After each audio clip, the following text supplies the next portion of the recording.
Hello friends, आज हम आपको बताने वाले हैं इस वीडियो में मनी एंड बैंकिंग से रिलेटेड कुछ इंपॉर्टेंट क्वेश्चन, जिसको हिंदी में कहा जाता है मुद्रा एवं अधिकोषण तत्व।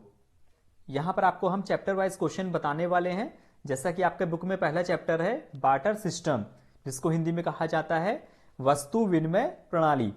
तो इससे रिलेटेड आपको हम क्वेश्चन बताने वाले हैं। इन सभी क्वेश्चंस को ध्यान से देखिएगा, समझिएगा। अगर आपके मन में कोई प्रश्न आता है तो आप हमें कमेंट सेक्शन में पूछ सकते हैं। तो आइए वीडियो की शुरुआत करते हैं। वीडियो को अपने दोस्तों के साथ भी शेयर कर दीजिएगा। आज का पहला क्वेश्चन आपके सामने आ चुका है। विनिमय की क्रिया के लिए कम से कम कितने पक्षों का होना अनिवार्य है? At least how many parties are necessary for the process of exchange to happen? 2, 3, 4, 5। देखिए, अगर आप इंटरमीडिएट के स्टूडेंट हैं कॉमर्स के, तो इन सभी क्वेश्चन को ध्यान से देखिएगा, आपके आने वाले एग्जाम में पूछे जा सकते हैं। तो यहां पर आपका जो सही आंसर बनेगा ऑप्शन ए। कितनी पार्टीज होनी चाहिए? कम से कम 2 पार्टीज होनी चाहिए। इसको हम लोग एग्जाम्पल के तौर पर देख लेते हैं। मान लीजिए एक पार्टी है एक्स, दूसरी पार्टी है वाई। ठीक है, ये 2 पार्टीज हो गई। एक्स के पास क्या है? व्हीट है, ठीक है, गेहूं है। और वाई के पास क्या है? राइस है, चावल है। ठीक है, अब एक्स को जरूरत है राइस की और वाई को जरूरत है व्हीट की। ठीक है, तो एक्स ने क्या किया? वाई से संपर्क किया, कांटेक्ट किया और इससे बोला भाई मुझे 1 किलो आप राइस दे दो। और वाई ने एक्स से क्या बोला कि आप मुझे, जब मैं आपको राइस दूंगा 1 किलो, तो आप मुझे क्या दीजिए? मुझे जरूरत है 1 किलो व्हीट की, तो आप मुझे 1 किलो क्या दे दीजिएगा? व्हीट दे दीजिएगा। तो इससे क्या हो गया? ये दोनों की आवश्यकताएं पूरी हो गई बिना पैसे के लेन देन के। ठीक है, आर्थिक लेन देन यहां पर नहीं हुआ है, यहां पर क्या हुआ है? वस्तु का लेन देन हुआ है। ठीक है, तो ये क्या हो गया फ्रेंड्स? Barter system. तो कम से कम कितने पक्षों का होना अनिवार्य है? कम से कम 2 पक्षों का होना अनिवार्य है, क्योंकि इसमें देखिए अकेले तो कोई कुछ कर नहीं सकता है। कम से कम 2 पक्ष होने चाहिए लेन देन करने के लिए। चलिए दूसरे क्वेश्चन पे बढ़ते हैं। सभी लोग इसके आंसर फटाफट बताते चलेंगे। वस्तुओं की 2 पक्षों के मध्य परस्पर अदल बदल को अर्थशास्त्र में कहते हैं। Interchange of goods between 2 sides is called in economics. क्रय विक्रय, घरेलू व्यापार, वस्तु विनिमय, व्यापार। तो आप सभी को पता होगा फ्रेंड्स, ऑप्शन सी यहां पर राइट हो जाएगा, वस्तु विनिमय, बार्टर सिस्टम। चलिए अगले क्वेश्चन पे बढ़ते हैं। क्वेश्चन नंबर 3 क्या कह रहा है? एक वस्तु से दूसरी वस्तु की सीधी अदल बदल ही वस्तु विनिमय कहलाती है। यह कथन किसने कहा है? अब देखिए, इस प्रकार के क्वेश्चन आपके एग्जाम में पूछे जाते हैं, तो आपको पता भी होना चाहिए यह कथन किसने कहा है। Who said the statement the direct exchange of one commodity to another is called barter exchange? Marshall, Crowther, Thomas या इनमें से कोई नहीं? तो यहां पर आपका जो आंसर बनेगा ऑप्शन सी। ये कथन किसने कहा है फ्रेंड्स? थॉमस ने कहा है। ठीक है, अच्छे से पढ़ लीजिएगा इसको। थॉमस ने कहा है इस कथन को। अगले क्वेश्चन पे बढ़ते हैं। क्वेश्चन नंबर 4, निम्न में से कौन सी क्रिया विनिमय है? Which of the following is an exchange? चोरी का माल आपस में बांटना, यह वस्तु विनिमय नहीं है। दान में कपड़े स्वीकार करना, एक्सेप्टिंग क्लोथ्स इन चैरिटी, यह भी एक्सचेंज नहीं है। इनाम में कोई वस्तु प्राप्त करना, गेट अ रिवार्ड, यह भी एक्सचेंज नहीं है।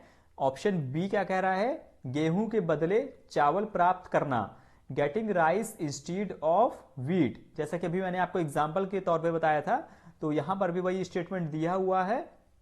तो आपका राइट आंसर क्या बनेगा? Option B. ये क्या हुआ? आपका एक्सचेंज हुआ ना। गेहूं के बदले उसने क्या दिया?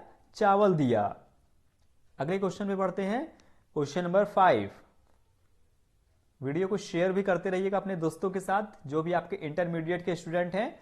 वस्तु विनिमय तब संभव होता है जब बार्टरिंग इज पॉसिबल व्हेन मनुष्य की आवश्यकताएं असीमित हों, ह्यूमन नीड्स आर लिमिटलेस, व्यापार का क्षेत्र राष्ट्रीय हो, national areas of business. Option C, वस्तुओं की संख्या अधिक हो, more number of items, option D, विनिमय का क्षेत्र व्यापक हो, वाइड एरिया ऑफ एक्सचेंज। वस्तु विनिमय तब संभव होता है जब, तो यहां पर आपका जो सही आंसर बनेगा ऑप्शन ए। क्या होगा? मनुष्य की आवश्यकताएं असीमित हों। ठीक है, जब क्या होगा? मनुष्य की आवश्यकताएं असीमित होंगी, बहुत ज्यादा आवश्यकता नहीं होगी, तो वहां पर क्या होगा? वस्तु विनिमय संभव हो सकता है। अगले क्वेश्चन में बढ़ते हैं। क्वेश्चन नंबर 6 क्या बोल रहा है? मुद्रा की उत्पत्ति वस्तु विनिमय की कठिनाइयों में निहित है, यह कथन किसने कहा है? The origin of money lies in the difficulties of bartering is the statement Hansen, Adam Smith, Paul एजिंग या क्राउथर। देखिए यहां पर भी पूछा जा रहा है ये कथन किसने कहा है। सो यहां पर आपका राइट आंसर बनेगा ऑप्शन ए, हैंसन। ठीक है, ये कथन किसका है? हैंसन का है। ये कई बार एग्जाम में पूछा जा चुका है, ये भी आप इंपॉर्टेंट लिख लीजिएगा। क्वेश्चन नंबर 6 एक बार आपको फिर से बता देते हैं फ्रेंड्स। हमने यहां पर स्टार्ट किया है, आपको chapter wise money and banking के चैप्टर वाइज क्वेश्चन प्रोवाइड कर रहे हैं। यह है आपकी पहली वीडियो और आपका पहला लेसन है बार्टरिंग सिस्टम, तो उसी से आपका क्वेश्चन प्रोवाइड कर रहे हैं। इसके बाद आपका जो भी कोई दूसरा चैप्टर होगा उसकी वीडियो नेक्स्ट डे प्रोवाइड की जाएगी। तो इसी तरह आपका हम पूरा कवर कर देंगे मनी एंड बैंकिंग। तो क्वेश्चन नंबर 7 पढ़ते हैं। क्या बोल रहा है? निम्न में से वस्तु विनिमय का लाभ कौन सा है? Which of the following is an advantage of barter? मूल्य संचय का अभाव, lack of value accumulation. Option B, धन का केंद्रीकरण ना हो पाना, lack of centralization of funds. Option C, वस्तुओं की अविभाज्यता, इंडिविजिबिलिटी ऑफ थिंग्स, या उपर्युक्त में सभी, ऑल ऑफ द एबव। चलिए यहां पर सभी लोग फटाफट कमेंट करके बताएंगे निम्न में से वस्तु विनिमय का लाभ कौन सा है।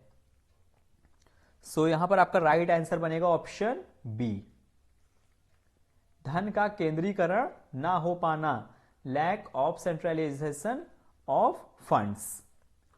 क्वेश्चन नंबर 8, उम्मीद करते हैं आपको वीडियो पसंद आ रही होगी। वस्तु विनिमय प्रणाली की कठिनाइयां कौन सी हैं? Which one is the difficulty of the barter system? अब देखिए यहां पर कुछ ना कुछ कठिनाई भी जरूर होगी, तो आइए देखते हैं। Option A, difficulty of division of the goods, माल के विभाजन की कठिनाई। Option B, lack of double coincidence, दोहरे संयोग का अभाव। Option C, lack of general acceptable measure of value, मूल्य का असमान स्वीकार माप का अभाव। Option D, all of the above, इनमें से सभी। तो देखिए यहां पर ऑप्शन ए, माल के विभाजन की कठिनाइयां। अब कुछ माल ऐसे भी हो सकते हैं जिसको आप विभाजित नहीं कर सकते हैं। चलो भाई गेहूं चावल तो ठीक है, आप उसको विभाजित कर सकते हैं थोड़ा ज्यादा, लेकिन अगर आप कुछ ऐसी वस्तु है, ठोस वस्तु है, उसको आप काट नहीं सकते, विभाजित नहीं कर सकते हैं, तो आप वहां पर कठिनाई हो सकती है। दोहरे संयोग का अभाव, अब मान लीजिए भाई किसी को दो व्यक्ति मिले आपस में और दोनों को गेहूं की आवश्यकता थी, तो भाई वो तो अब लेन देन वहां हो नहीं सकता है ना, क्योंकि जब तक गेहूं या चावल एक दूसरे को कुछ अलग ना चाहिए तब तक वहां, तो वही यहां बोला जा रहा है दोहरे संयोग का अभाव, मूल्य के सामान्य स्वीकार माप का अभाव। अब कोई किसी के पास बहुत महंगी चीज है और दूसरे के पास सस्ती चीज है, तो वहां पर ये दिक्कत आ जाती है इसमें बार्टर सिस्टम में, क्योंकि वो अपनी महंगी चीज देके कोई उसकी सस्ती चीज तो लेगा नहीं, तो यहां पर दिक्कत आ जाती है। तो ये क्या होगा? All of the above, option D यहां पर सही हो जाएगा। ठीक है, बहुत ही अच्छा टॉपिक है, अगर आप इसको डिटेल में पढ़ेंगे बुक से तो आपको बहुत अच्छा लगने वाला है। क्वेश्चन नंबर 9 क्या बोल रहा है? मुद्रा विकास का सही क्रम कौन सा है? इंपॉर्टेंट क्वेश्चन है। Which is the correct order of money evolution? Option A, commodity money, metal money, paper money, credit money. Option B, commodity money, paper money, metal money. Option C, credit money, metal money, paper money. Option D, none of the above. यहां पर बात हो रही है मुद्रा विकास का सही क्रम कौन सा है? Option A commodity money, metal money, paper money, credit money. ये क्या है? सही क्रम है मुद्रा का। चलिए अगले क्वेश्चन पे बढ़ते हैं। क्वेश्चन नंबर 10 क्या कह रहा है? Which of the following is the component of M1 measure of money supply? निम्नलिखित में से कौन मुद्रा आपूर्ति के M1 माप का घटक है?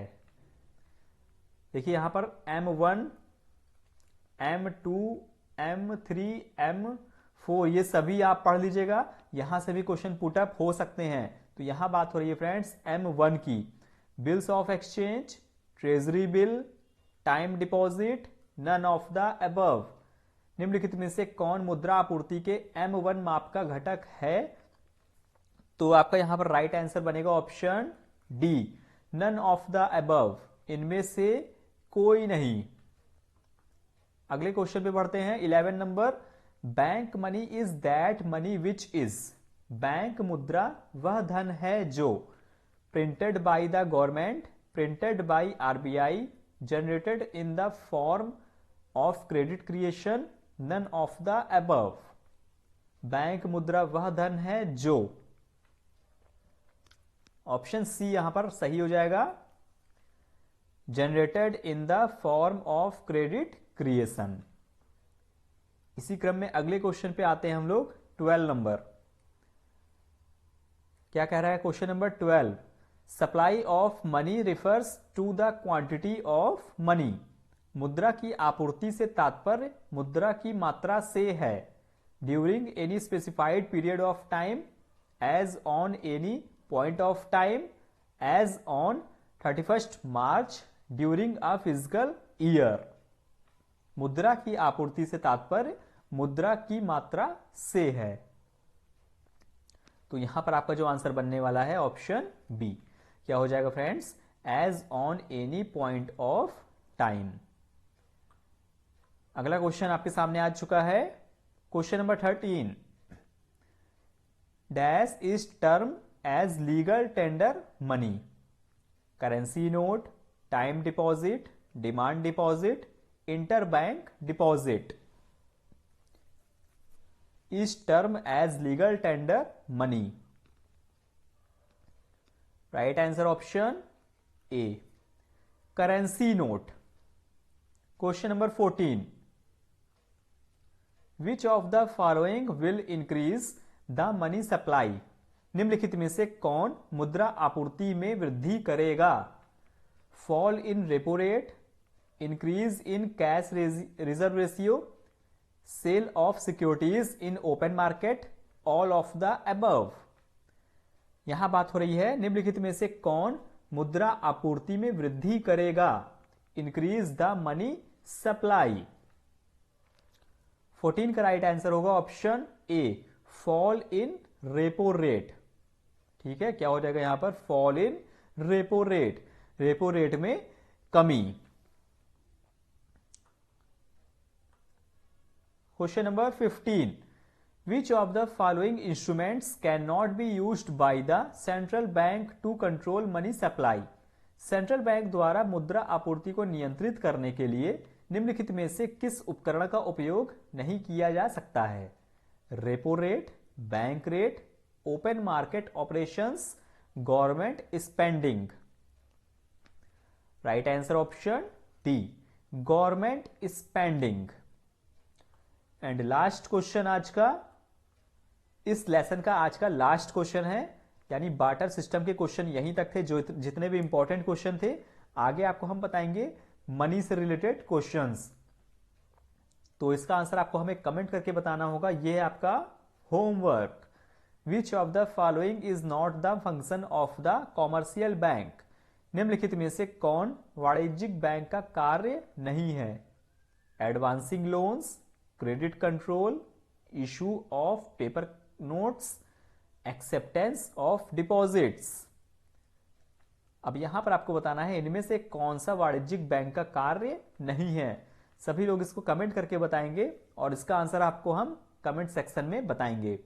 तो फ्रेंड्स, आज के लिए इतने ही क्वेश्चन थे। उम्मीद करते हैं आपको वीडियो पसंद आई होगी। इसी प्रकार से आपको हम एक एक करके सभी चैप्टर के क्वेश्चन, इंपॉर्टेंट क्वेश्चन जो है वो प्रोवाइड कर देंगे, ताकि आपका जो इंटर का एग्जाम होगा वो आप अच्छे से क्रैक कर सकें। ठीक है, तो अपने दोस्तों के भी साथ शेयर करिएगा। अगर पहली बार विजिट कर रहे हैं चैनल पर, तो चैनल को सब्सक्राइब कर लीजिएगा, नोटिफिकेशन बेल ऑन कर लीजिएगा।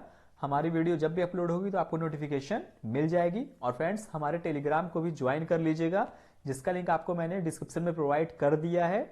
ठीक है, वहां पर भी जैसे हमारा लाइव टेस्ट होता है तो आपको नोटिफिकेशन वहां पर मिल जाती है, आपको वहां पर बता दिया जाता है। तो मिलते हैं नेक्स्ट वीडियो में एक और इंपॉर्टेंट वीडियो के साथ। तब तक के लिए नमस्कार, अपना ध्यान रखिएगा, टेक केयर, बाय बाय।